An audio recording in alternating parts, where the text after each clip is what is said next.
할렐루야. 우리 하나님 말씀 잠깐 보겠습니다. 하나님 말씀 마태복음 7장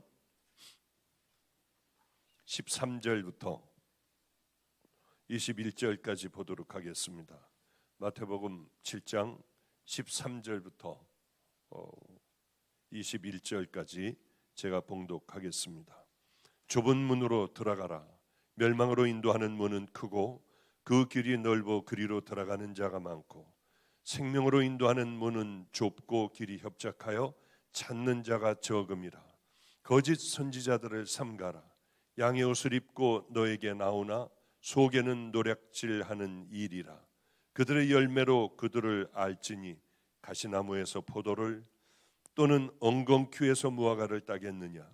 이와 같이 좋은 나무마다 아름다운 열매를 맺고 못된 나무가 나쁜 열매를 맺나니 좋은 나무가 나쁜 열매를 맺을 수 없고 못된 나무가 아름다운 열매를 맺을 수 없느니라.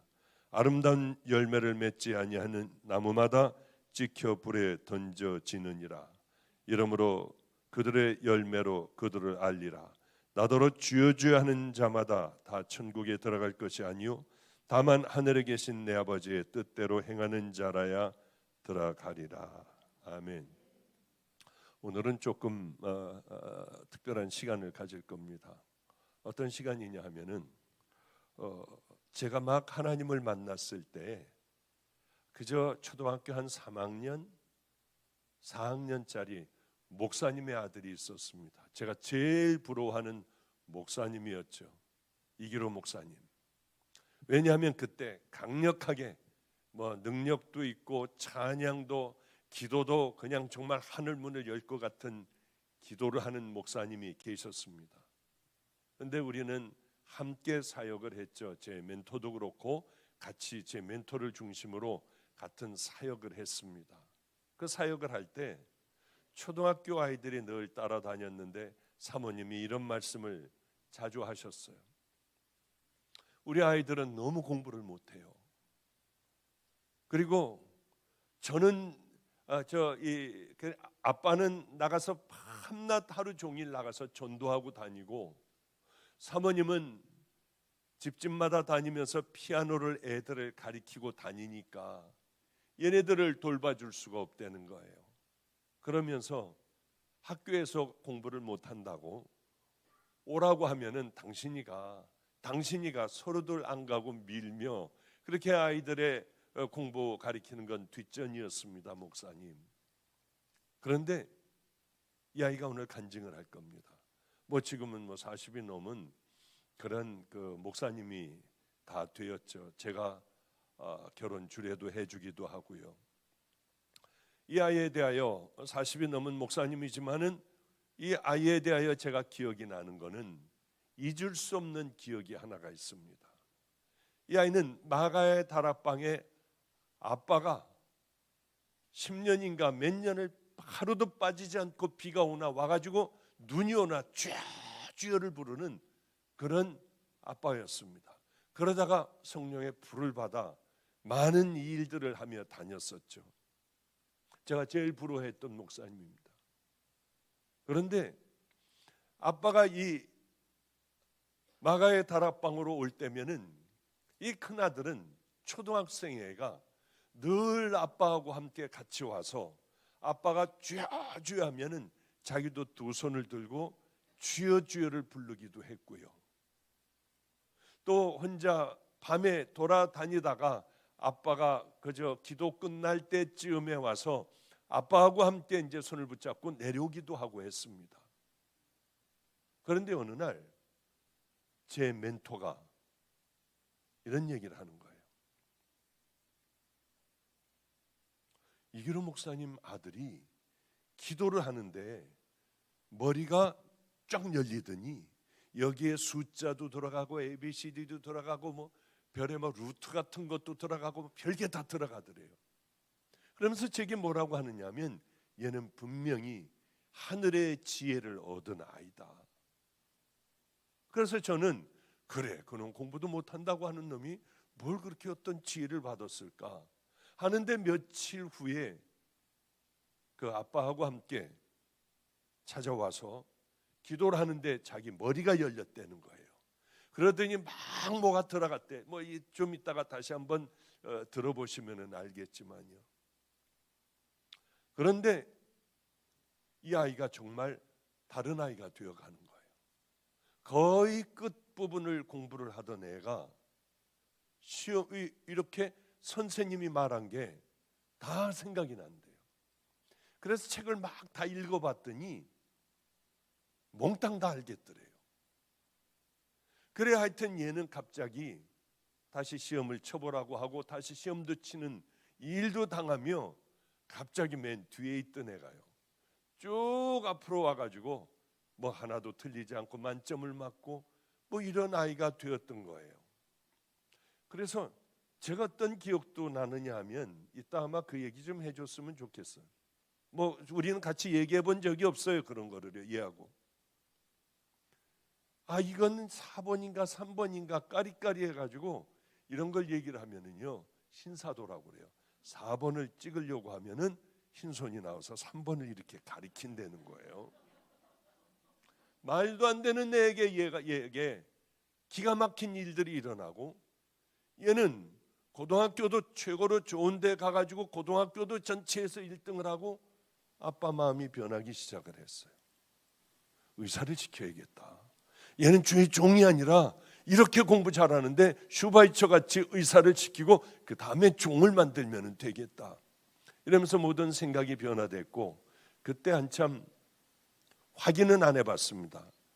우리 이목사한테 제가 확인은 안 해봤는데, 제가 전도사님하고 희미한 기억이에요. 이것도 벌써 꽤 오래전의 얘기거든요. 이 아이는 하나님께서 지혜 은사를 걷어가실 수도 있대요. 왜 그러냐고 했더니 게임을 한대. 자꾸 게임을 하고 뭐 스타크래프트인가 뭔가 뭐 하여튼 그런 이름의 게임을 하고 있다고 하더군요. 어느 날 정말 그렇게 오랜 세월 고등학교 때도 최고로 달리던 아이는 그만 지혜를 뺏겼다는 얘기를 듣고, 제 멘토는 그리고 소천을 하고 저는 안성 가서 열심히 목회를 하느라고 이 아이에 대한 소식은 전혀 없었어요. 그러던 몇 년 전에 제가 천안의 무슨 대학이지? 백석대학, 천안의 백석대학 대학원에 그 대학원생들을 상대로 하는 제가 집회를, 세미나 비슷하게 그 집회를 하여튼 제가 하게 되었습니다. 2박 3일인가 뭐 하여튼 잘은 모르겠지만은 열심히 진행하고 1시간을 끝내고 이제 좀 쉬고 있는데 누가 와가지고 목사님 안녕하셨어요? 하고 봤더니 어렸을 때 지혜 은사 받은 영광이었어요. 얘는 분명히 그래도 뭐 어디 뭐 좋은 대학 외국도 뭐 왔다 갔다 하고 대단한 아이가 되었을 줄 알았는데, 제가 만난 장소는 백석대학이 나쁘다는 거 아닙니다. 거기 대학원 애들 모인 그 자리에 와서 앉아 있었어요. 아니 도대체 그 기가 막힌 하늘의 지혜, 누구도 어떤 누구도 당할 수 없는 그런 지혜를 받은 애가 어떻게 여기 와 있을 수 있을까? 우리나라에서 1등도 하고 뭣도 하던 애가 어떻게 그래도 남은 거라도 없었나 하는 생각을 혼자 하게 됐고, 이 아이는 그때 은혜 받아서인지 다락방에, 이 마가의 다락방에 아버지의 바톤을 이어받아 빠지지 않고 올라와 늘 청년들하고 함께 기도하는 그런 목사가 돼 있었습니다. 오늘 만나서 같이 밥을 먹으며 도시락을 하나를 몇 개를 시켜가지고 같이 먹으면서 이런 생각을 했어요. 그래, 너는 지혜 은사가 계속되었다가는 큰일 날 뻔했다. 그러면 너는 도대체 어디로 갔을까? 얘는 그래도 주님을 만나, 그래 모든 걸 다 뺏기고 그렇게 되었어도 너는 가장 하나님을 사랑하며 산에 올라가 기도할 줄 아는 그 목사가 되었구나. 모든 걸 다 잃으면 어때요? 아무것도 소유하고 있지 않으면 어떻습니까? 우리 주님 붙들고 있으면 되잖아요. 저에게 기억이 하나가 있어요. 제 어떤 기억이 있느냐면, 그렇게 이제 막 집회를 하며 이제 제가 개척하기도 전이고 신학대학원을 다니고 있을 때였어요. 좌절과 절망 가운데 다녔습니다. 왜냐하면 어쩌면 이렇게 공부들을 안 하는지요. 겨우겨우 학교를 겨우겨우 다니고 있었는데 새벽 기도를 하지 않습니까? 새벽 기도를 하는데 아주 이 쌍둥이인데 못생긴 언니하고 동생이가 있었어요. 단발머리를 이렇게 하고 여기를 밀었어요. 여기를 미네요. 단발머리 아주 촌스럽게 생기고. 그런데 어느 날 얘네들이 새벽 기도를 빠지질 않는 거예요. 그러더니 어느 날 엄마가 너는 여기 너희 둘이 어떻게 밥해 먹어가면서 어떻게 있어봐. 그저 초등학교 한 2, 3학년 그 정도 된 애들입니다. 너희들이 어떻게 한번, 아빠는 없었고요, 한번 너희들이 어떻게 이렇게 밥을 해가며 너희들이 먹어가며 교회는 새벽 기도서부터 빠지지 말아라. 그래서 얘네들이 엄마가 삼촌이 저 시골에 교통사고를 당하여 거기 가 있는 동안 이 두 꼬마들은 하루도 빠지지 않고 비가 오나 눈이 오나 늘 맨 앞자리에 앉아 뭐라고 뭐 조그만 애들이 막 그냥 주여 주여 하고 막 아버지 아버지 하고 그러며 기도를 하는 거예요. 제 멘토가 어느 날 그러더군요. 쟤네들 머리 열린 게 보이니에요. 아무리 봐도 저는 안 보이더라고요. 안 보인다고 하니까 쟤네들 머리가 열려서 지금 많은 지혜가 들어가고 있는 중인데 쟤네들은 정말 대한민국을 빛내는 귀한 애들이 될 거라고 하며 난리가 나고 흥분을 해서 그러는 거예요. 제 멘토가요. 그러면 하나님은 어느 때에 아이들에게 지혜 은사를 주시고 우리들에게 치유와 회복의 은사를 주시고 은혜를 주시고 할까? 최선 다할 때구나. 정말 이 마음으로 하나님 앞에 간절하게 이렇게 모든 걸 드릴 때 내 마음을 깨뜨려 드리고 하나님 앞에 간절히 기도하고 이런 분들에게 마음이 문제구나. 어마어마한 금화보다 과거의 두 렙돈을 더 귀하게 보셨고 세리가 가슴을 치며 하나님 앞에 기도하는 그 모습을 보셨구나. 아까 밥 먹으며 여러분들에게 얘기하지 못할 얘기들을 우리들끼리만 아는 얘기들 했습니다. 여기서 집회를 할 때 그분은 주여 하면은 그렇게 암이고 뭐고 안 낫는 사람이 이상했어요. 우리는 숨어서 했습니다. 바로 이 자리에 했어요. 여기에 강대상 하나가 또 있었습니다. 그리고 이분은 그 사이에서 사람들을 기도해 줬어요. 제 멘토는 나는 한 달 후에 죽을 거예요. 주님 품에 갈 거예요. 눈이 많이 오는 추운 날 갈 거예요. 정말 눈이 오는 한 달 후에 저는 그럴 줄은 몰랐는데 그분은 그렇게 주님 품에 안기게 되었죠. 어느 날 저를 갑자기 불러요. 이렇게 집회하고 있었어요. 마지막에 이 강대상 이 밑에 여기요 하나가 더 있었는데 그 사이 여기와 그 사이에 앉아가지고 주여 믿습니다 주여 믿습니다 하고 막 기도를 해주는데 나보고 보라고 하더니 아까 이 목사하고 그 얘기를 했어요. 그걸 알고 있더라고요. 막 기도를 하더니 저보고 이 사람 무슨 병인지 한번 알아맞히래요. 봤더니 피부도 뭐 이렇고 뭐 아주 다 죽어가고 빼싹 뼈와 가죽밖에는 남지 않았더라고요. 보니까 모르겠어요. 에이즈가 그때는 그렇게 없었거든요. 그런데 남편이 외양선언인데 에이즈로 죽었대요. 아내가 이렇게 이제 마지막 이렇게 기도원에 한번 와보겠다, 믿음으로 한번 와보겠다 해가지고 있는 바로 그 에이즈 환자였어요. 나가서 아무도 만나지 말고 산에 올라가 간절히 기도하다가 사람하고 접촉하지 말고 간절히 와가지고 이렇게 안수를 받아라. 얼마 후에요. 집회를 해나가는 가운데 부슬부슬 그 몸의 상처들이 다 떨어져 나가고요. 이 사람은 너무 깜짝 놀라 그렇게 통곡을 하고 울었어요. 이 설교를 할 수 없을 정도로 저 뒤에서 그렇게 울었어요. 그러던 어느 날이요. 그때는 보건소에서 아마 에이즈 환자들을 다 다뤘던 모양입니다. 병원이 아니라.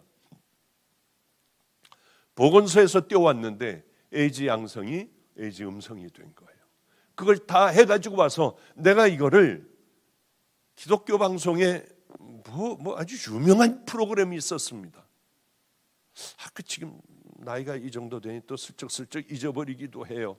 유명한 프로요. 그것만 얘기하면 여러분 그럴 거예요. 이건데 저것도 몰라. 맞아요. 그 프로예요. 그 프로. 지금도 하고 있는 그런 프로 있지 않습니까? 그런데 거기에 내가 하나님께서 날 일으켜 주셨다. 이 보건소에서 이렇게 된 거 내 사진을 한번 봐라 하고 하나님을 내가 가서 이걸 전하겠다 하니까 멘토가 입 다물고 아무것도 하지 말고 평생을 죽은 듯이 살며 하나님만 생명을 다해 살고 하나님만 사랑하며 말없이 그 좁은 십자가의 길을 걸어가라. 그랬던 기억. 아까도 밥을 먹으며 너 그걸 알아 네가? 예, 저는요 초등학교 때 무서워서 그 여자 곁에 가지 않고 도망만 다녔던 기억이 나요. 이러면 우리 때에는 말로 할 수 없는 기적들이요. 말도 안 되는 기적. 제가 의사로서 살아왔던 이게 다 깨져버리는 소아마비가 다리가 이렇게 짧고 덜렁덜렁 달려있는 개가 뛰기도 하고요. 이런 얘기를 하면 저는 매장을 당해요. 왜? 주님에 대하여 모르는 그 사람들은 또 저거 사기치고 있다고 소리를 지르고 해요. 그러나 네가 본 거 네가 좀 해봐. 내가 하면은 너 그렇게 신사도라고 하고 난리를 피니까 너는 아무도 모르잖아. 그러니까 마음껏 해도 돼. 아까 그러며 나는 안 할 테니까 네가 한번 다 해봐라. 그러면 농담을 했습니다. 오늘은 그 친구의 한번 좀 여러분들 간증을 한번 좀 들어보시죠. 부끄러운 간증도 될 수 있을 거예요. 하나님께서 주신 놀라운 기적의 은혜를 그렇게 다 잊어버리고 그리고 빈 털터리가 되어 바닥에서부터 다시 시작한 그 이야기들, 그게 훨씬 우리에게 더 은혜가 되는 아름다운 예의가 될 줄로 압니다. 이영광 목사 일로 올라와. 이영광 목사입니다. 이름은 영광인데 어떻게 그렇게 했는지 모르겠어요.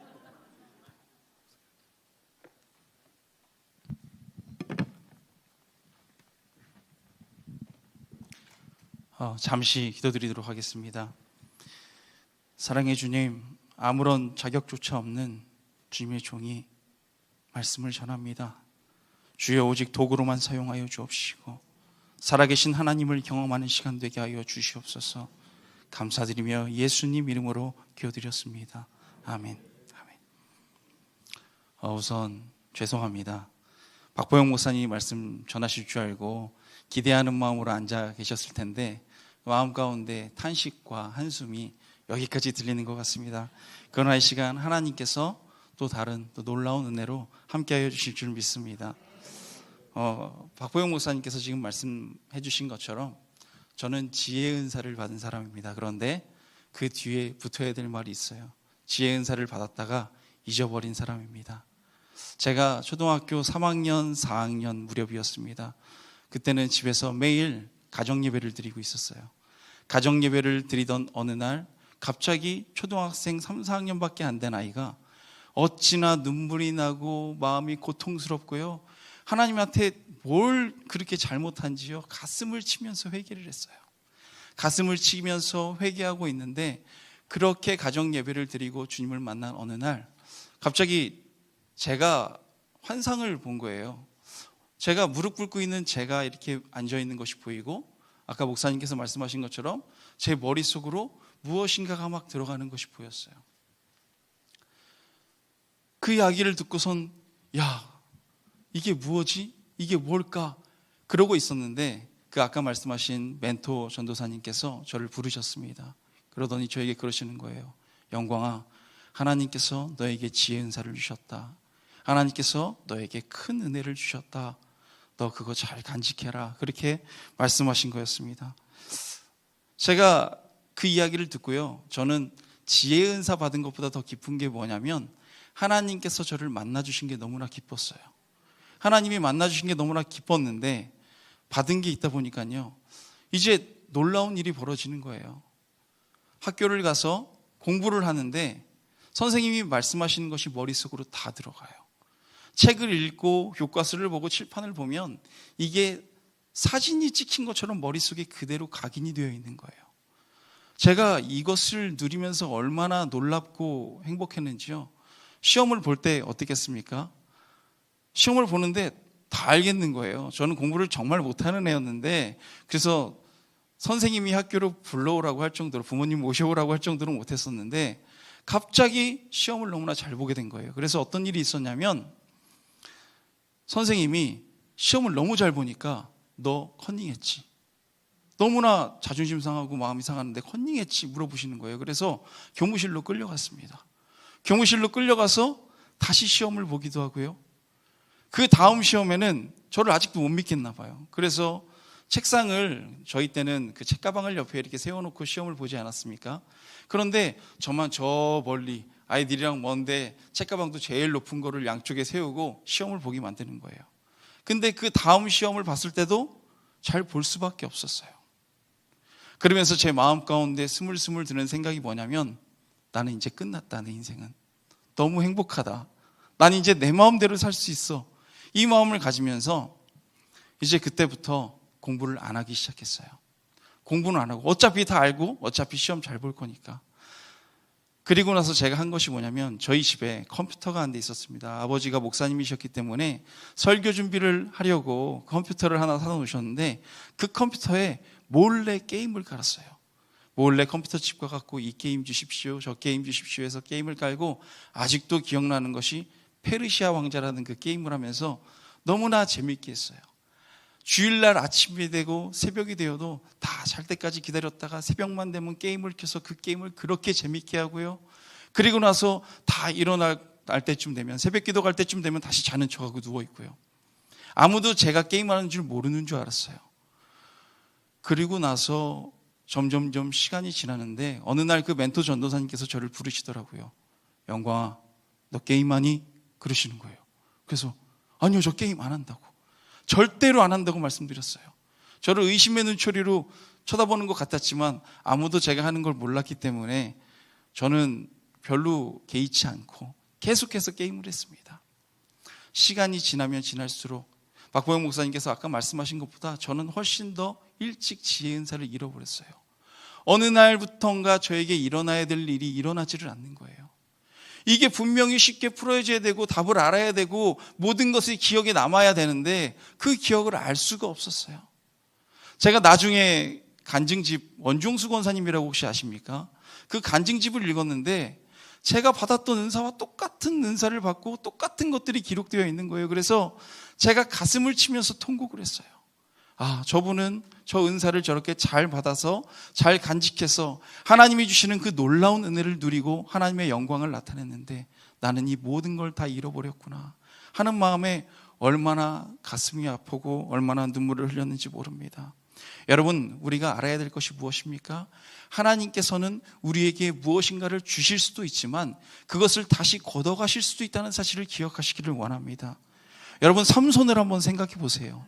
나실인으로 태어나서 하나님의 놀라운 은혜를 경험하게 했는데 그 은혜를 너무나 쉽게 여기고 쉽게 생각하니까 하나님께서 다시 걷어가고 마시는 것입니다. 사울왕은 어떻습니까? 하나님께서 왕으로 세우셨는데 너무나 쉽게 그것을 생각하니 하나님의 말씀을 어기고 다윗에게 그 모든 권한을 넘겨주셨어요. 성경을 읽어보시면 내 촛대를 옮겼다라는 말씀이 있습니다. 얼마나 무서운 말씀인지 몰라요.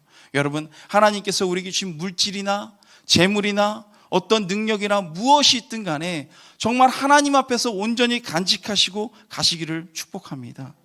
저는 그때 그 사실을 너무나 뼈저하게 깨달았기 때문에 지혜를 잃어버린 것이 아쉽지만 그래도 감사합니다. 위로가 된 것은 아까 전에도 목사님께서 말씀하신 것처럼 한 7, 8년 전쯤이었어요. 이 얘기를 나눌 기회가 있었는데 목사님께서 영광아, 너 그때 그 지혜 은사 잃어버린 거 잘 된 거야. 만약에 네가 그렇게 잘못했는데도 불구하고 하나님께서 그걸 걷어가지지 않았으면 넌 아마 실패한 인생이 되었을 거야. 그렇게 말씀하시는데요, 얼마나 위로가 되던지요. 맞습니다. 하나님께서는 우리가 무엇인가를 주님 뜻 가운데 거하지 않을 때 주셨다가도 뺏어가실 수 있는 분이세요. 제가 그때 눈물을 흘리면서 땅을 쳤기 때문에, 주신 것을 뺏기는 그것을 경험했기 때문에 이제는 하나님께서 주신 것을 절대로 잃어버리지 않으려고 날마다 주님 앞에 바로 서려고 합니다.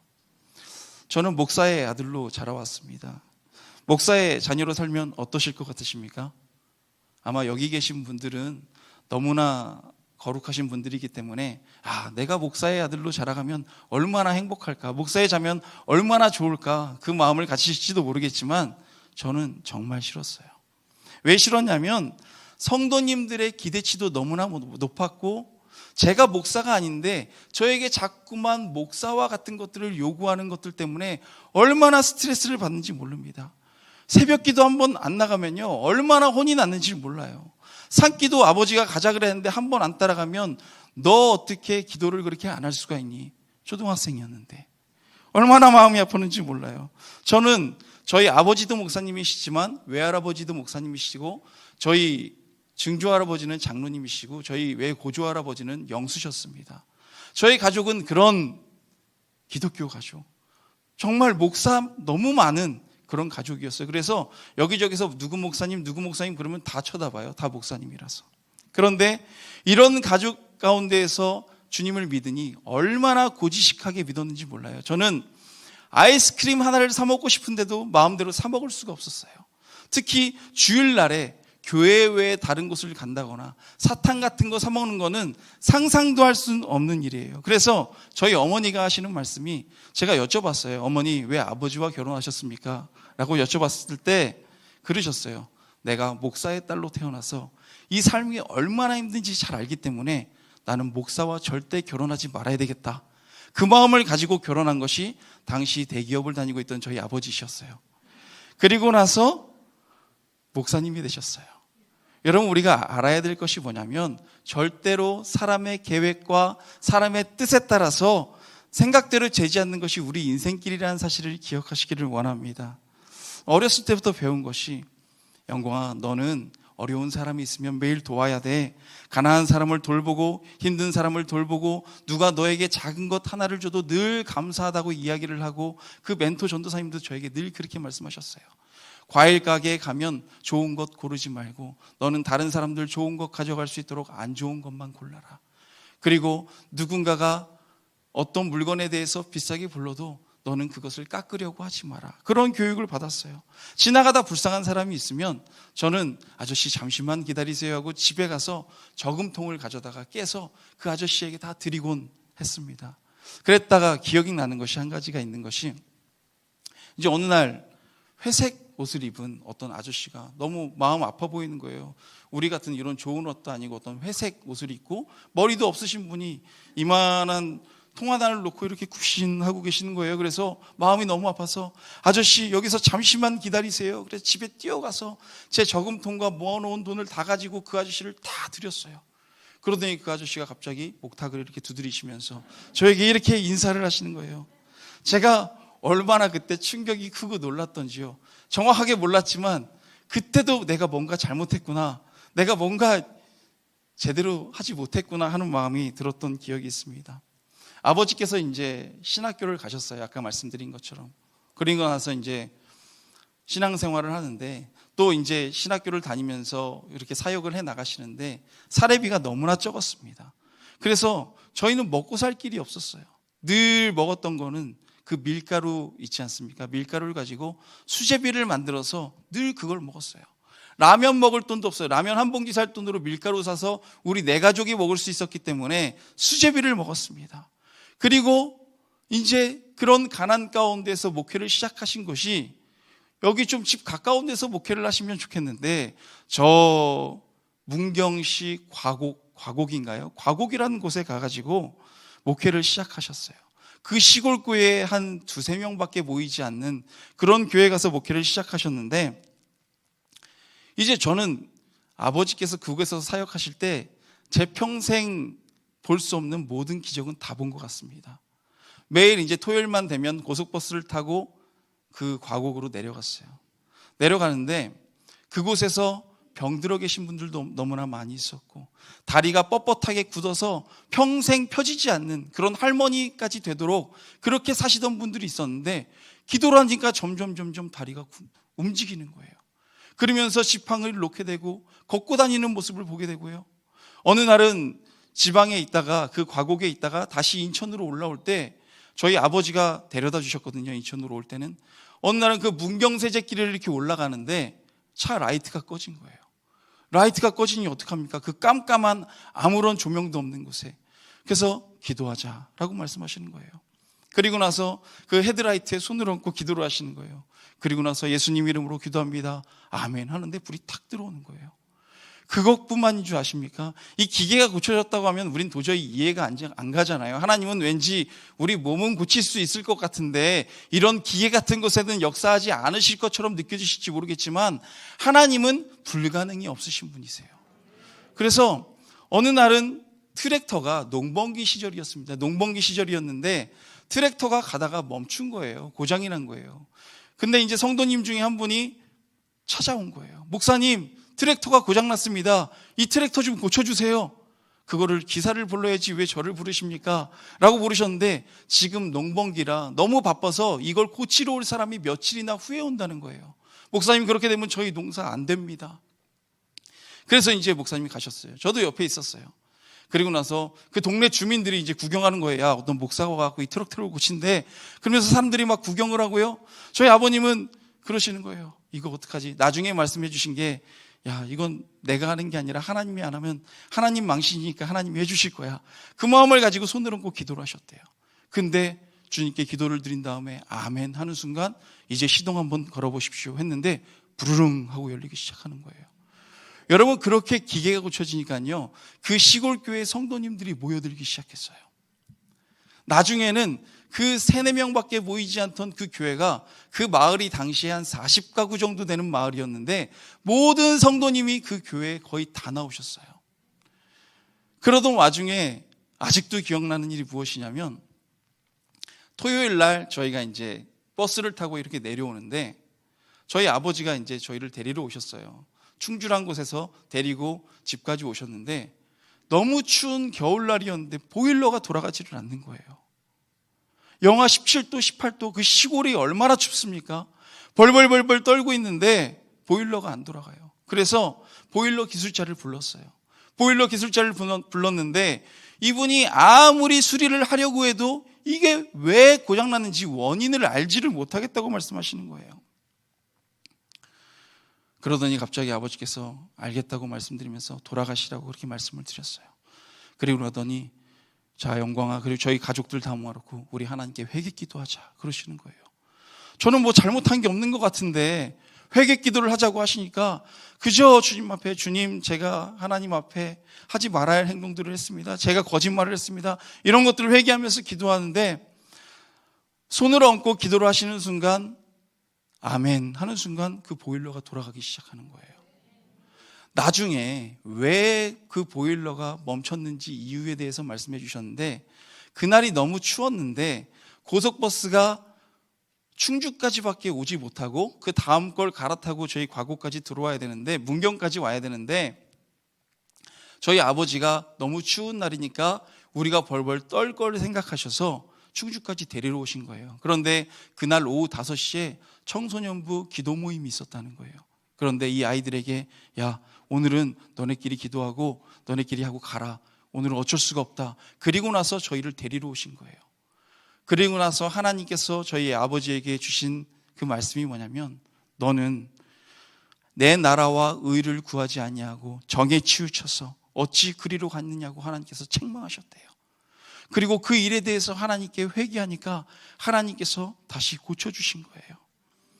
여러분, 너무나 많은 일들이 있기 때문에 더 말씀드릴 수가 없어요. 시간이 너무나 모자라기 때문에. 그런데 이렇게 놀라운 일들을 경험했음에도 불구하고 저는 실제 제 삶 가운데 나아진 것도 없었고 좋아진 것도 없었고 오히려 너무나 힘든 목사의 아들로 태어나서 월화수목 금토일 매일 예배드리고요. 새벽 예배가 그때는 주일날까지 있었어요. 수요 예배드리고 금요 예배드리고 목요일 되면 다락방에 예배드리러 올라와야 되고, 그리고 나서 이제 아버지께서 인천에 올라오셔서 개척을 하게 되셨는데, 이제 당시 어머니께서 개인 레슨 하시고 피아노를 하셨어요. 아까 목사님께서 말씀하셨는데 이제 좀 돈을 잘 버는 것 같고 형편이 나아지는 것 같았는데, 그때 하나님께서 어머니에게 하신 말씀이 너 그 피아노와 그 돈 버는 모든 것을 그만두라고 말씀하셨어요. 아마도 제가 생각했을 땐 하나님께서 물질을 의지하는 그 모습을 원치 않으시기 때문에 다 모든 것을 영으로 만드시고 시작하게 하려고 하셨던 것 같습니다.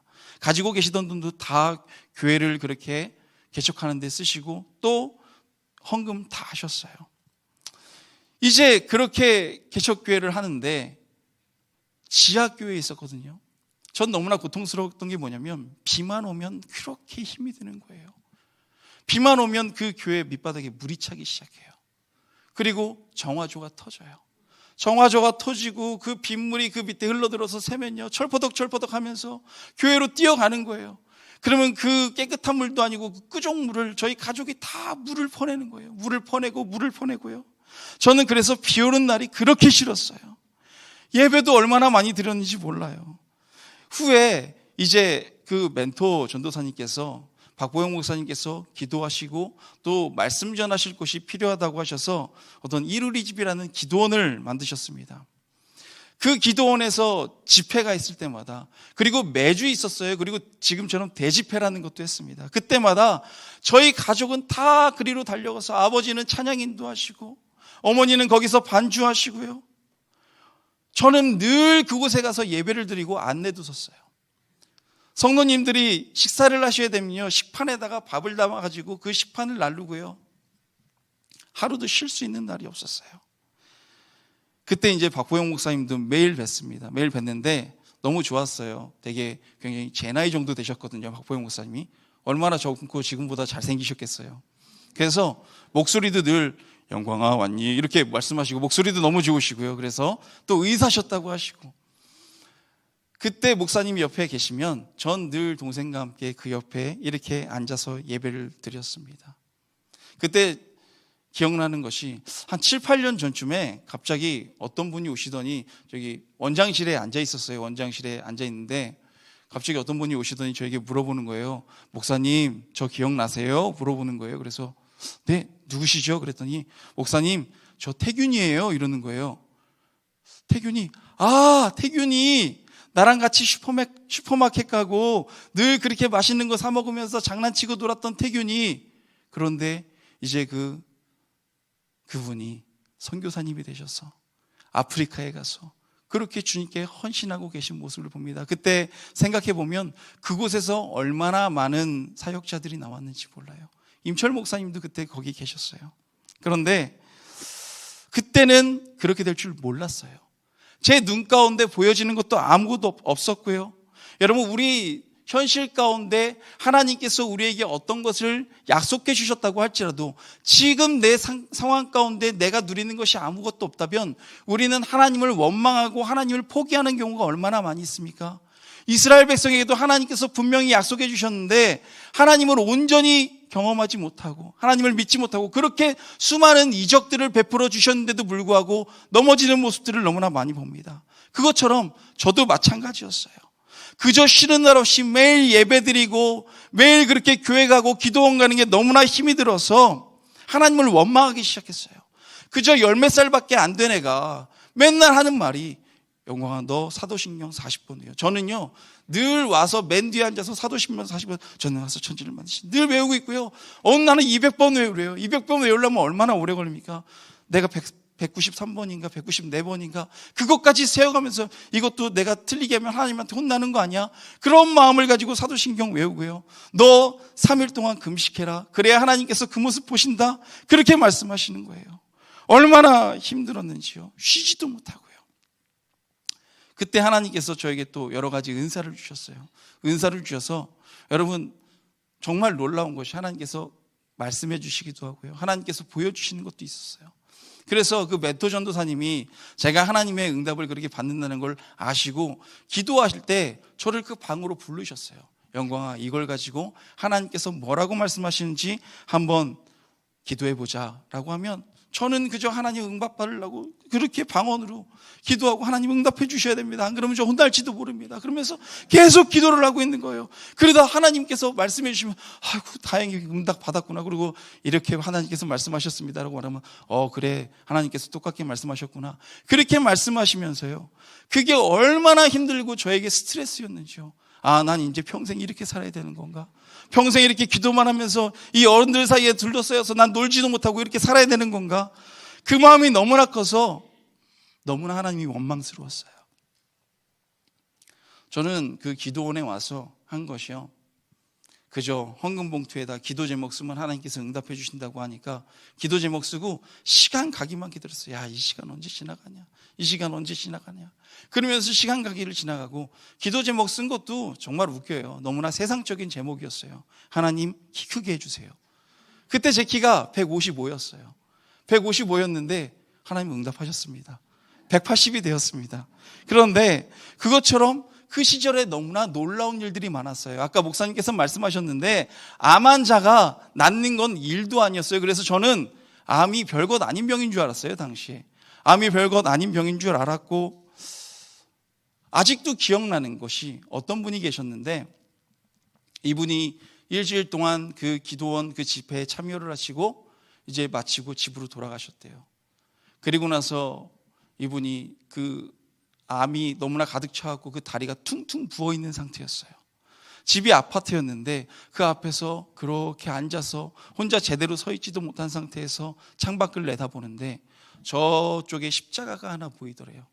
십자가가 보여서 그때가 뭐 한 밤 12시 때쯤 됐는데 내가 저기 가서 저 교회 가서 기도해야 되겠다, 그러면 하나님이 날 고쳐주시겠다, 그 마음이 탁 드시더래요.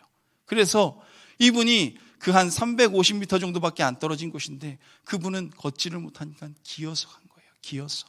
기어서 그 교회까지 기어가고, 그 교회가 또 지하에 있어서 지하까지 내려가서 그렇게 기어갔을 때, 그리고 거기에서 눈물을 흘리면서 하나님께 기도하고, 그리고 나서 새벽 예배까지 마치고 그 교회 목사님이 데려다 주셨대요. 데려다 주셨는데 집에 와서 그 모든 암을 쏟아내기 시작했답니다. 그리고 나서 나중에 병원 가서 검사를 받는데 그 암이 감쪽같이 사라진 거예요. 너무나 깨끗해진 거예요. 얼마나 놀라운지요. 아직도 저는 기억에 남는 게, 다른 분들은 어떻게 났는지 상황에 대해서 잘 모르는데 이분은 그분이 어떤 믿음을 가지고 어떻게 나가는지가 너무나 제가 그 옆에서 듣기도 하고 그분과 대화도 해봤기 때문에 너무나 깊이 기억에 남습니다. 그렇게 이제 아버지 따라서 집회를 다니고 늘 기도원 가운데 나오고 그렇게 하다가 이제 매번 조치원까지 기도하러 갔어요. 그곳에 또 기도원이 있었는데 그곳에 기도하러 가면 그곳에 작은 오두막에 박보영 목사님이 계셨어요. 목사님이 그 수염도 이렇게 자라 계시고요, 그 판잣집 같은 곳, 정말 우리가 생각하는 판잣집도 아니에요. 그 얇은 나무 판때기로 만든 그 집에 그렇게 묵고 계셨어요. 그러던 날 중에 하루 기억나는 것이 뭐냐면, 저에게 말씀하신 것이 어떤 장미꽃 한 송이를 보여주시는 거예요. 영광아, 이 장미꽃이 뭔 줄 아니? 네, 장미꽃입니다 목사님. 그렇게 말씀드렸더니 목사님이 말씀하시는 게요, 하나님께서 어떤 것에 대해서 이것이 옳으면, 이 일이 맞으면 내가 그 장미가 어제까지만 해도 다 죽어져 있는 장미였어요. 죽어져 있고 나뭇잎사귀도 다 떨어져 있는 그런 장미였는데 하나님이 뜻하시는 것이 맞으면 내가 이 장미를 살릴 것이다 라고 말씀하셨대요. 여러분, 이건 정말 성경에나 나오는 얘기 아니에요. 성경에나 나오는 얘기인데 기도를 했더니 눈을 감고 아멘 하는 순간에 그 떨어져 있는 나무 잎사귀는 다 사라져 있고 생생하게 사라져 있는 그 장미가 있다는 거예요. 그러면서 저에게 말씀하신 것이 이 장미가 바로 그 장미야 라고 저에게 말씀해 주셨습니다. 얼마나 놀라운 일들을 경험했겠어요. 성도님도 어떠신가요? 아마 이런 것을 맨날 경험하고 이런 놀라운 일들을 맨날 보면 하나님 절대 안 떠나고 하나님만 바라보며 사실 수 있으실 것 같으십니까? 여러분, 놀라운 것도요, 맨날 보면 시시하게 여겨질 수 있어요. 아무것도 아니게 여겨질 수 있어요. 그래서 삶 가운데 놀라운 일들을 너무나 많이 경험했는데도 불구하고, 이스라엘 백성들이 놀라운 일을 너무나 많이 경험했는데도 불구하고 넘어진 것처럼 저도 제 마음 가운데 불만만 가득 차게 되었어요. 하나님을 만났음에도 불구하고, 어렸을 때 만났잖아요. 만났음에도 불구하고 지쳤어요. 그리고 짜증이 얼마나 들던지요. 내가 평생 이렇게 살 걸 생각하니까, 평생 이렇게 이 길만 걸어갈 걸 생각하니까 너무 화가 나는 거예요. 그 친구들 보는 그 야한 것도 보지도 못하고요. 그걸 보지 못할 걸 생각하니까 얼마나 끔찍하죠. 난 평생 못 보나? 한번 생각을 해보세요. 그걸 못 본다고 생각하면 얼마나 절망적이었는지요. 그래서 제가 그때 들었던 마음이, 기도원에 가서 예배를 드리고 막 뜨겁게 찬양하는 모습들을 보고요, 그분들이 통성으로 방언으로 기도하는 모습들을 보면서 제가 들었던 마음이 뭐냐면, 야, 어떻게 저렇게 미신적으로 하나님을 믿을까? 어떻게 저렇게 꼴보기 싫게 기도할까? 이 마음이 든 거예요. 늘 그걸 보고 제가 그것에 대해서만, 그것과 관련해서 살다 보니까 보기가 싫었어요. 저는 하나님께서 방언을 주셨는데도 일부러 방언으로 기도하지도 않았어요. 그러면서 하나님에 대한 반감은 점점점 커졌습니다. 그러면서 제가 들었던 마음이 뭐냐면, 내가 이 길을 갈 거면 난 정말 지성을 가지고 잘 믿겠다. 이 말씀 성경에 있는 그대로 그냥 믿으면 되지, 그렇게 살아가면 되지, 굳이 저렇게 기도원에 가서 기도를 하고 하나님을 바라보고 살 이유가 무엇이 있는가. 그래서 그것을 핑계로 습관적으로 예수를 믿기 시작했어요. 그러면서 제 신앙은 점점 그저 그런 신앙이 되기 시작했습니다. 그리고 아버지를 원망했어요.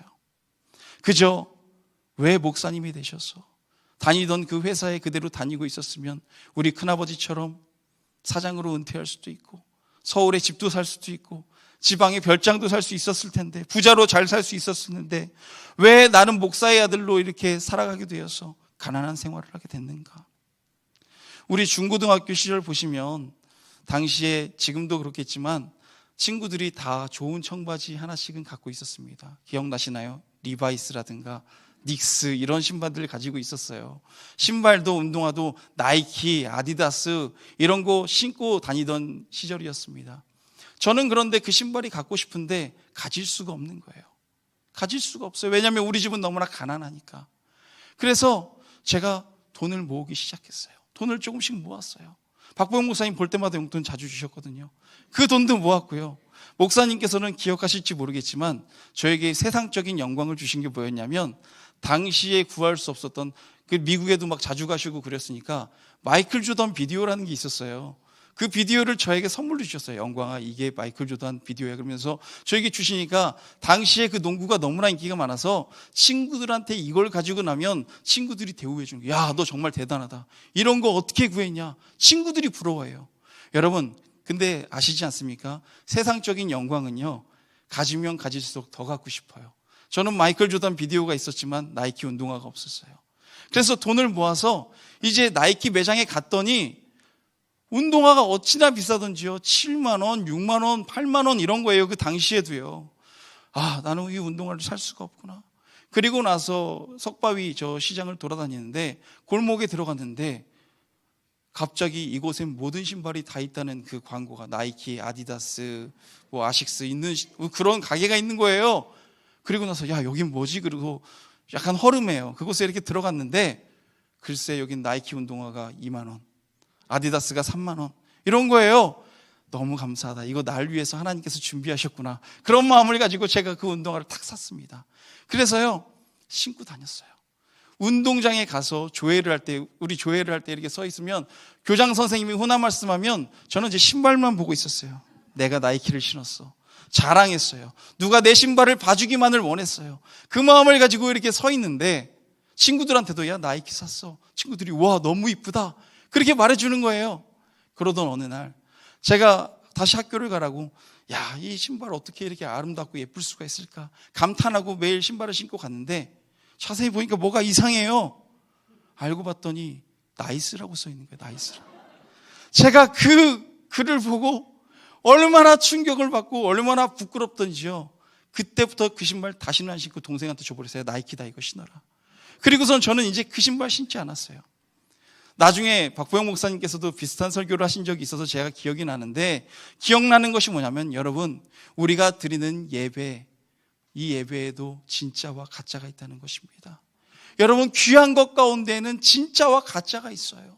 우리 믿음에도 진짜와 가짜가 있어요. 우리가 내 믿음은 진짜야, 난 온전한 믿음을 가지고 있어, 나는 정말 자랑할 만한 믿음이야 라고 다른 사람한테 뽐내고 자랑했는데, 그 믿음이 하나님 나라에 가지 못할 만한 믿음이면 어떻게 하시겠습니까? 여러분, 얼마나 고통스럽겠어요. 우리가 예수를 믿는다고 하면서 우리가 정말 구원받은 믿음인지에 대해서 우리는 늘 생각하며 살아가야 된다는 것입니다. 오늘 본문 13절 말씀부터 보시면, 좁은 문으로 들어가라, 멸망으로 인도하는 크고 그 길이 넓어 그리로 들어가는 자가 많고 생명으로 인도하는 문은 좁고 길이 협착하여 찾는 자가 적음이라. 그리고 21절 말씀을 보시면, 나더러 주여 주여 하는 자마다 다 천국에 들어갈 것이 아니요 다만 하늘에 계신 내 아버지의 뜻대로 행하는 자라야 들어가리라. 아멘. 여러분, 이게 무슨 말씀입니까? 내가 교회를 다니고 있다고, 나 늘 주님 믿는다고 말하면서도, 기도한다고 말하면서도 하나님 뜻 가운데 행하지 않는다면 하나님 나라에 들어갈 수 없다, 주님께서 말씀하신 거예요. 제가 그렇게 예배를 많이 드렸음에도 불구하고, 제가 그렇게 살아오면서 수많은 이적과 기적을 경험했음에도 불구하고, 어린 시절 만났던 하나님의 그 은혜를 잃어버리고 습관적인 신앙생활을 하게 된 이유가 무엇입니까? 여러분, 예배 많이 드리면 성령 충만해야 되잖아요. 그렇지 않습니까?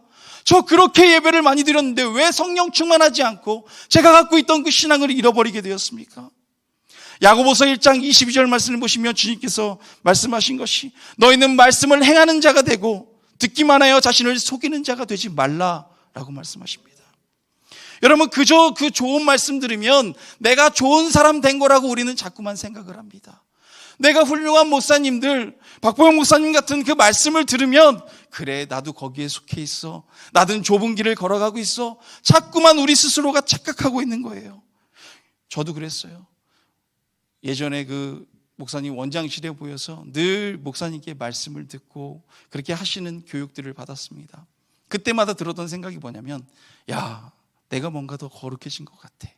나는 정말 십자가의 길을 걸어가는 다른 사람이야. 나는 왠지 저 사람들과 달라. 그 마음이 제 마음 가운데 새겨지는 거예요. 여러분, 우리가 예배를 드리고 그 말씀을 듣기만 하고 그냥 끝난다면 그것은 온전한 예배를 드리는 것이 아닙니다. 하나님 말씀 따라 매일매일을 살아가야 된다는 것입니다. 듣기만 하고 내가 은혜 누렸다고 생각하고 삶은 내가 되돌아봤을 때 전혀 변한 것이 없다면 거룩하지도 않으면서 거룩하다고 스스로를 속이고 있는 거예요. 앞서 말씀드린 것처럼 처음 만난 하나님의 사랑과 그 은혜를 잊어버리면서 목사의 아들이니까 그저 교회만 열심히 왔다 갔다 하면서 신앙생활했습니다. 나는 예배도 잘 드리고 나는 봉사도 많이 하고 나는 절대로 지옥 가지 않고 난 천국 갈 거야, 나는 신앙생활 잘해 라고 생각했지만 나는 바리새인과 같았어요. 저는 엉망진창의 신앙을 가지고 있었어요. 그러던 어느 날, 아까 목사님께서 말씀하신 것처럼 제가 대학원 신학교를 갔어요. 신학교를 가서 이렇게 앉아 있는데 목사님께서 강사로 오신 거예요. 목사님께서 강사로 오셔서 설교를 하셔서 너무나 반가운 마음에 목사님께 제가 인사를 드렸어요. 목사님 안녕하세요. 그렇게 말씀드렸더니 저 영광이에요. 그랬더니 네가 영광이구나 하시면서 너 왜 이렇게 늙었니? 목사님께서 저에게 말씀하시는 거예요. 아직 그때 창창한 29살이었는데 너무나 어렸던 저를 계속해서 보셔서 왜 이렇게 늙었냐고 그렇게 말씀을 하시는데, 그때부터 목사님께서 저희 아버지께 전화를 하셨어요. 영광이를 제가 한번 훈련시켜 보겠다고 말씀하시고, 저는 그때부터 목사님께 늘 올라오고 목사님께서 하시는 말씀들을 들으면서 그렇게 교육을 받았습니다. 그런 어느 날, 아직도 제가 모자란 것 같았나 봐요. 저희 아버지 목사님이 야, 너 상기도도 한번 가보는 게 어떠니? 라고 말씀하셨어요. 제가 그때 뭐라고 말씀드렸냐면 저 나름대로 열심히 하고 있습니다. 그렇게 말씀드렸어요. 그 다음 날요, 박보영 목사님 뵈러 제가 왔는데 목사님이 그러시는 거예요. 그때 아무도 없는 그 원장실에 혼자 계셨는데, 영광아, 너 산기도 한번 다시 시작하는 거 어떠니? 라고 말씀하시는 거예요. 아, 나는 이걸 할 수밖에 없는 운명이구나. 그 마음을 가지고 또 그래서 목사님께 여쭤봤어요. 목사님, 그럼 산기도 어떻게 해야 됩니까? 제가 기억이 안 나는 거예요. 너무나 오래전에 했기 때문에. 그러더니 당시에 어떤 분을 이렇게 불러요. 어떤 청년을 불러서 되게 두꺼운 겨울옷을 입고 있고 목에 귀도리를 하고 있고 들어온 청년이 한 명 있었는데, 그분이 지금 밴쿠버 십자가교회에 계시는 박종림 목사님이었어요. 그래서 영광아, 너 같이 산기도를 시작해라 라고 하면서 그때부터 산기도를 다니기 시작했습니다. 그리고 그 무렵 목사님께서 또 소개해 주신 분이 길틀교회 임진영 목사님이었어요. 그러면서 영광아, 너 친하게 지내야 돼. 너의 평생에 좋은 도움이 될 거야. 그때 그렇게 말씀해 주셨던 기억이 있습니다. 그러면서 이제 매일매일 산에 올라가서 기도하기 시작했어요. 밤 한 11시쯤 돼서 산에 올라가고 또 새벽 한 3시쯤 돼서 내려오면, 저희 교회 새벽 기도가 5시였으니까요. 거의 밤을 새고 꼴딱 새고 자지 못하고 다시 새벽 예배를 그렇게 참여하고 아침에 한 7시에서 10시 정도까지 그렇게 잠을 잘 수가 있었어요.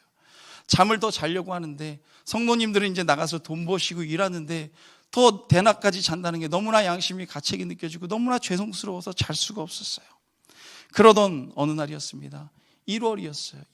1월이었는데 어떤 소년원에서 수련회를 하는데 그 수련회를 좀 도와달라는 거예요. 그런데 그곳이 안양이라는 곳에 있었어요. 안양에 있어서 저는 밤을 새고 새벽 3시에 와서 새벽 예배 드리고 끝나자마자 불이 났게 전철을 타러 가서 안양까지 가서 그 수련회를 도와주고 끝나고 나서 도착하면 6시, 7시 이랬어요. 월요일, 화요일, 수요일 잠을 아예 자지를 못했어요. 그저 잘 수 있는 거 그 전철에서 왔다 갔다 할 때 좀 잘 수 있었고요. 수요예배였는데 수요예배 때 이제 수요예배를 드리고 성도님들 차량 운행을 해야 돼서 차에 태우려고 이렇게 하는데 제가 너무나 몽롱한 상태였나 봐요. 성도님이 타지도 않으셨는데 차를 그냥 출발해서 그 성도님이 다칠 뻔하기도 하고요.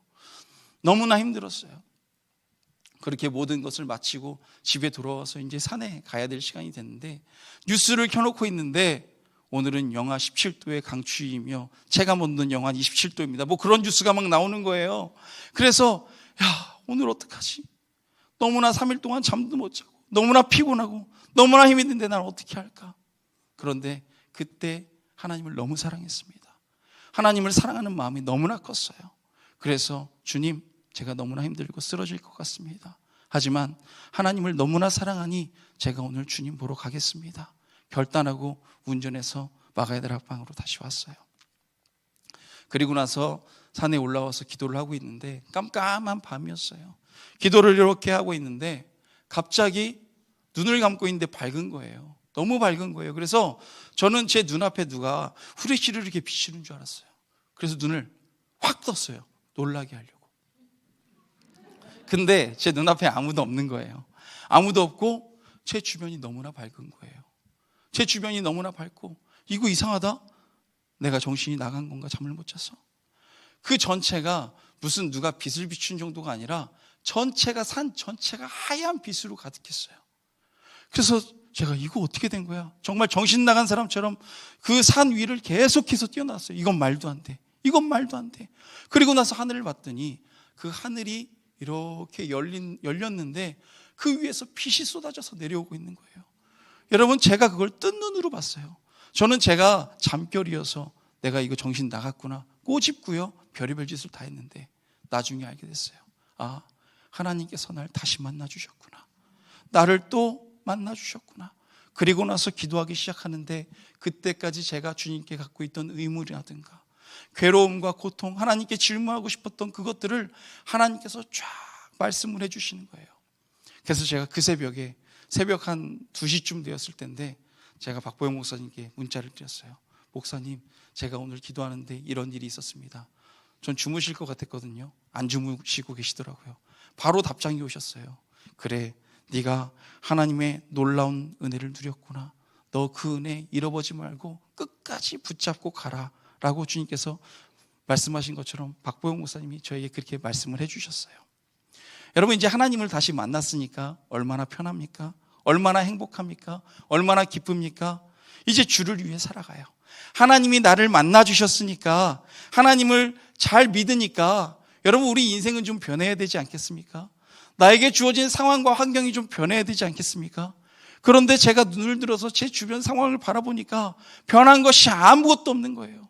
제 마음은 기쁘고 하나님의 은혜가 충만한데 제 환경은 좋을 것이 하나도 없어요.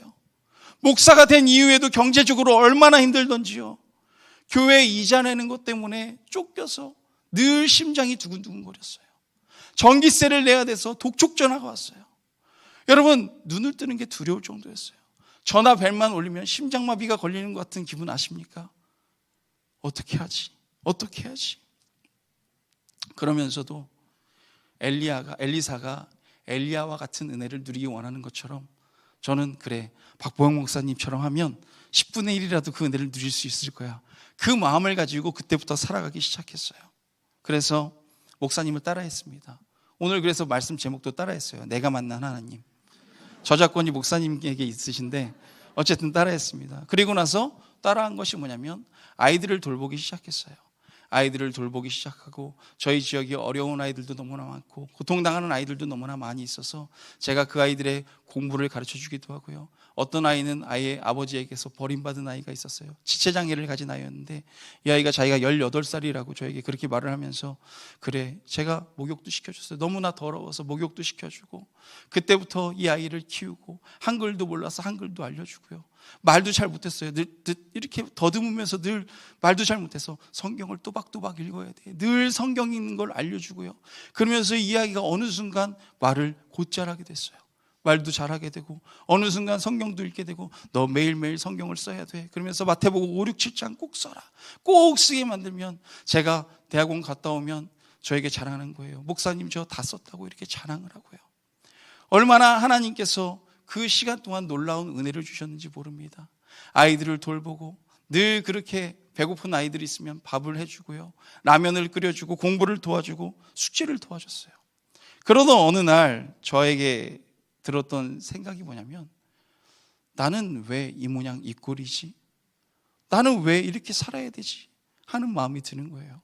결정적인 계기가 뭐였냐면 우리 성도님 중에 한 분이 식당을 하시는데 어떤 분들이 찾아왔대요. 그러더니 여기 기쁨의 교회가 어디냐, 이영광 목사라는 사람이 누구냐 그러더래요. 그래서 우리 목사님이 좋은 일을 너무나 많이 해가지고 너무나 감사하다고 말하려고 하나 보다. 그래서 아주 주소도 자세히 알려주고 어디로 갈지 잘 알려주셨대요. 그래서 제가 그날도 라면을 끓이고 이렇게 쓸고 있었어요. 라면 끓이면서 빗자루로 쓸고 있었어요. 애들이 어찌나 더럽히던지요. 그런데 어떤 분들이 들이닥치는 거예요. 들이닥치더니 갑자기 네가 왜 우리 애들 꼬시냐, 내 자식 불교인데 왜 교회 다니게 만드냐부터 해서 어떤 아이는 가출을 한 거예요. 가출해가지고 저 갈 곳이 없어서 왔어요 목사님 하는데, 야 너 이 늦은 시간에 너 집에 가야지. 너 집 나와 있으면 부모님이 얼마나 싫어하시겠어. 집으로 돌아가. 그러면서 휴대폰을 보여주면서 저 집 나온 지 3일 됐는데 전화 한 통도 안 와요. 보세요. 너 내 눈앞에서 전화해봐. 전화를 해요. 전화를 받질 않는 거예요. 야 그래도 너 집에 가야지. 집이 더 지옥이에요. 저에게 그렇게 말을 하는 거예요. 저 만약에 목사님 교회에서 재워주지 않으시고 먹을 거 안 주시면 저 먼 곳에 가서 타락해버리고 말 겁니다. 저에게 그렇게 말을 하는데 어떻게 내보낼 수가 있겠어요. 그래서 들어와서 그런 아이들도 돌봐주고 교회에서 재워주고 그렇게 했는데 그분들이 찾아와서 제 멱살을 잡고요. 네가 이영광 목사냐고 하면서 저에게 열쇠를 집어 던지기도 하고요. 그러면서 저에게 하는 말이 너 가짜 아니냐고, 당신 목사 맞냐고, 목사는 설교하고 그렇게 해야지, 당신은 왜 여기서 라면 끓이고 있고 이거 청소나 하고 있고 애들한테 왜 맨날 이렇게 하고 있냐고. 그 말을 듣는데요 자괴감이 드는 거예요. 그 말을 듣는데 너무 슬프고 너무 눈물이 나는 거예요. 하나님, 다른 사역자들은 다락방에 있는 다른 사역자들도 불같이 찬양을 하고 하나님이 써주시는데 저는 왜 여기서 라면이나 끓이고 있고 저는 왜 여기서 청소나 하고 있습니까? 저는 왜 이런 일 당해야 됩니까? 너무 고통스러워서, 재정적으로도 너무 어려워서 제가 박보영 목사님께 또 가요. 목사님 너무 힘이 듭니다. 너무 어렵습니다. 그럼 박보영 목사님 이렇게 말씀하세요. 좋은 목소리로 이렇게 말씀하시죠. 야, 너 지금이 가장 행복할 때야. 나도 그때로 노숙자들과 생활하던 그때로 돌아가고 싶다. 늘 말씀하셨어요. 저는 목사님처럼 목소리가 좋지 않아서 죄송합니다. 목사님은 늘 그렇게 말씀하셨어요. 나 그 시절로 돌아가고 싶다. 그때는 속으로 이해를 하지 못했어요. 그런데 하나님께서 시간을 지내면서 이제 뒤돌아보니 그때 목사님께서 하신 말씀의 의미를 알게 되었습니다. 저는 그때는 그랬어요. 목사님 내가 하는 얘기 듣기 싫으셔서 이렇게 말씀하시는 건가? 되게 섭섭하기도 하고 그랬는데 알겠는 거예요. 정말이셨어요. 정말 노숙자들과 살던 그때로 돌아가고 싶으셨던 거고 지금보다 그때가 훨씬 행복하셨던 거예요. 그 마음이 어떤 건지 이제는 알겠는 거예요.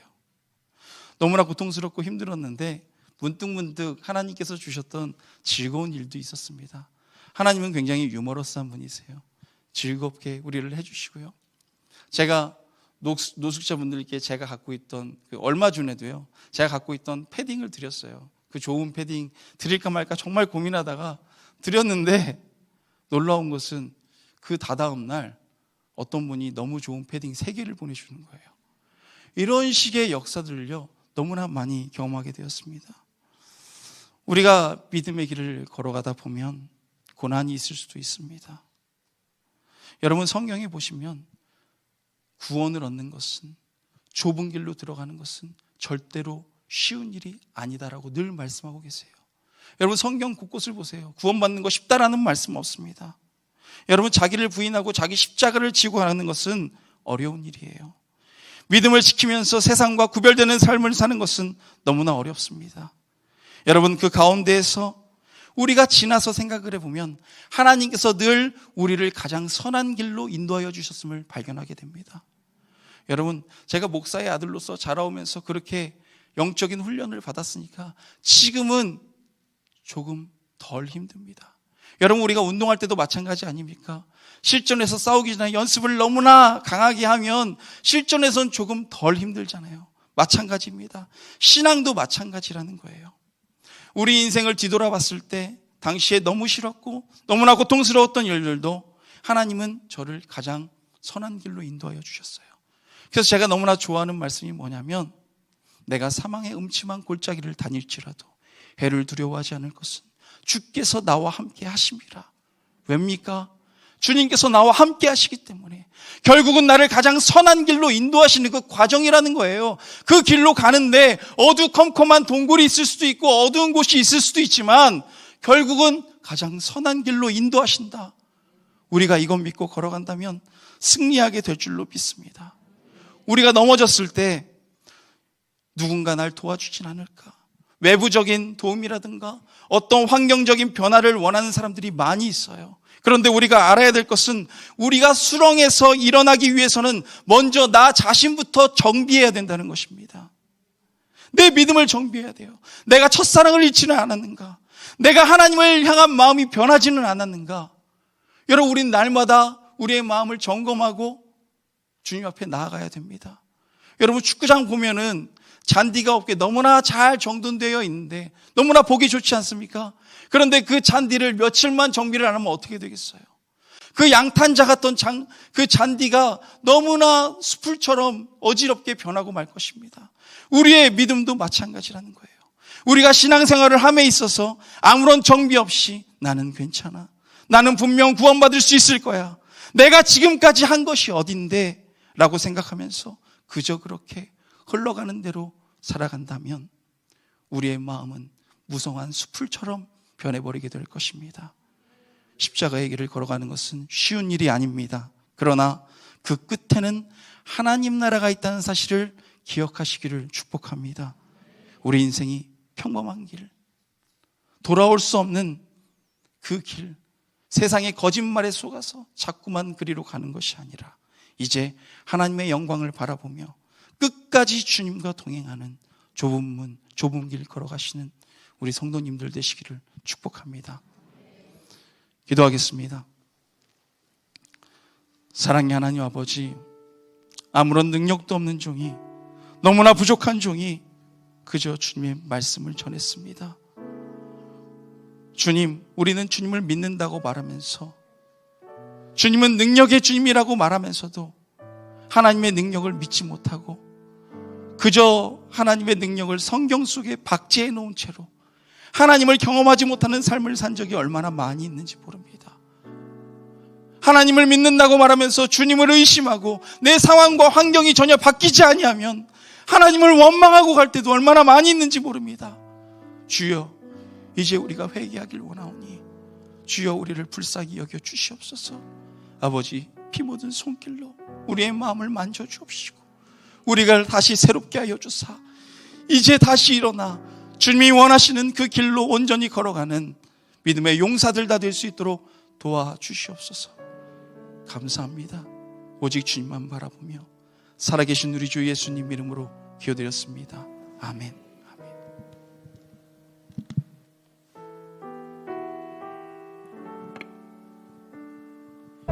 이제 기도하면은 모든 그 예배가 오늘 금요 예배가 끝납니다.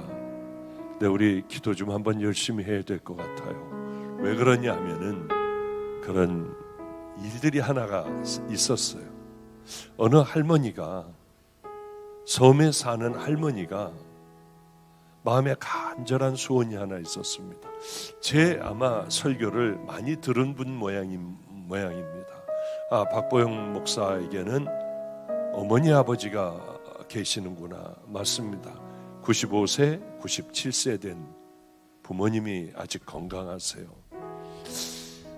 참 이렇게 설교를 늘 들을 수 있도록 이렇게 해주신 그 부모님에게 감사하니 내가 저 부모님들을 위하여 목도리 하나를 짜야겠다 하고 남자 목도리, 여자 목도리를 2개를 짰다고 해요. 섬에서 작은 이렇게 가게 하나를 하시고 계시니까 항상 틀어놓고 짜고 하다가 2개가 다 만들어졌는데 이거를 어떻게 전해야 할 방법이 없잖아요. 그러니까 늘 그걸 붙들고 기도를 했대요. 나는 박보영 목사님 내 어머니 아버지 또 어디 사는지도 어떻게 연락할지도 모르는 섬에 사는 이 할머니니까 하나님 꼭 전하게 해주세요. 이게 바로 얼마 전에 있었던 일입니다. 꼭 전달되게 해주세요. 추운 겨울이 가기 전에 이분들이 이 머플러를 목도리를 할 수 있게 해주세요 하고 기도를 하는데 필그림 교회에 청년들이 있습니다. 청년들이 겨울이면은 전도를 다녀요. 쭉 차를 큰 거 하나를 빌려가지고 청년들 가득 태우고 아마 이 충청도도 가고 쭉 우리나라를 돌면서 아마 전도를 하는 모양이에요. 그런데 왜 그런지 모르지만은 섬으로 들어간 거예요. 쭉 돌다가 섬으로 들어가서 어느 가게가 하나가 있어서 저기를 우리 전도를 하자 하고 들어갔는데 제 설교 소리가 들리더래요. 어느 할머니 한 분이 앉아 계시고 교회 다니세요? 예. 그런데 박보영 목사님 설교를 어떻게 틀고 계세요? 저 늘 틀고 있어요. 우리가 바로 박보영 목사님을 모시고 있는 청년들입니다. 할머니가 기가 막혀 하더래요. 눈물이 글썽글썽하여 쳐다보며 우리 주님은 그러신 분이구나. 그래서 저희 집에 그 목도리를 가져와서 어머니에게 다 이렇게 해드리고 사진 찍어 그분에게 보내드리며 제가 전화를 걸었어요. 그 섬에서 어떻게 그렇게 귀한 믿음을 가지고 계셨습니까? 어머, 아니 박보영 목사님이에요? 그러면 어쩔 줄 몰라 하시더라고요. 그분은 저를 큰 목사로 알고 계신지 어떤지 모르지만은 저는 그날 정말 하나님 앞에 그렇게 기도했어요. 하나님, 저하고 저분하고 바꿔 있다면 저는 세상에서 가장 행복한 그 사람이 될 거예요. 그 사람일 거예요. 제가 그 섬에 그저 작은 가게 하고 있는 할머니의 믿음을 가진 그 사람이라고 하면 저는 세상에 가장 행복한 사람일 것 같아요. 왜? 그 기도를 하나님은 기억하시고 가야 할 곳을 바꿔가지고 이정현 이 전도사의 그 길을 바꿔서 섬으로 들어가 그쪽으로 들어가 할머니를 만나게 해주셔 결국은 기도했던 그 목도리를 가져와 저희 어머님이 하시고 저희 아버님이 목도리를 하도록 하신 하나님의 놀라운 은혜예요. 그게 확률적으로 가능이나 합니까? 하나님께서 이끌어 주셨기 때문에 그렇죠. 우리 이제 그 할머니의 믿음으로 우리는 돌아가야 해요. 시시한 믿음이 아니라 오늘 한번 여러분 내 마음도 그 마음을 주셔서 마음을 보시고 역사하시는 하나님, 우리에게 그 믿음을 주소서, 그 정결한 마음을 주소서, 그 삶을 주소서.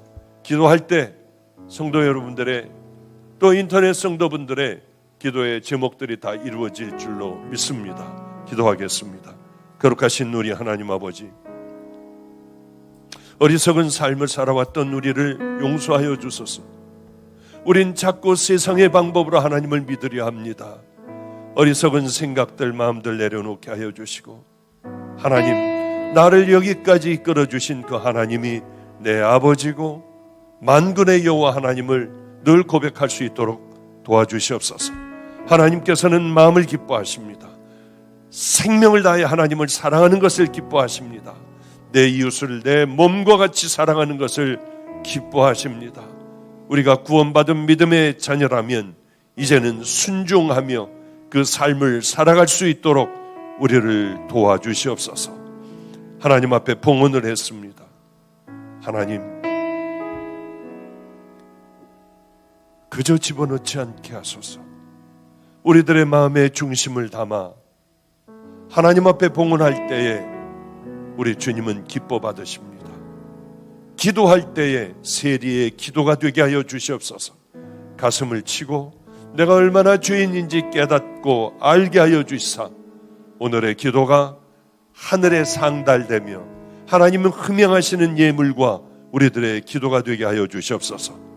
이제는 더러운 죄인들을 위하여 대속의 십자가를 지시고 우리에게 귀한 은혜의 길, 천국 가는 길을 열어놓으신 우리 구주 예수 그리스도의 은혜와 악하고 더러운 세상, 가장 귀한 하늘의 독생자를 이 땅에 보내주신 하나님의 사랑과 오늘도 깊이 깨닫게 하여 주시사 비웃는 것이 아니라 하나님의 역사가 얼마나 무섭고 두렵고 또한 신기한지 우리가 그 바로 주인공이 되겠다고 하는 마음을 허락하여 주신 성령님의 내주교통 감동하심이 이곳에 모인 믿음의 용사들 머리 위에 또한 인터넷 성도들 머리 위에 속한 권속 위에 이제로부터 영원히 함께 하시기를 간절히 축원합나이다. 아멘, 아멘.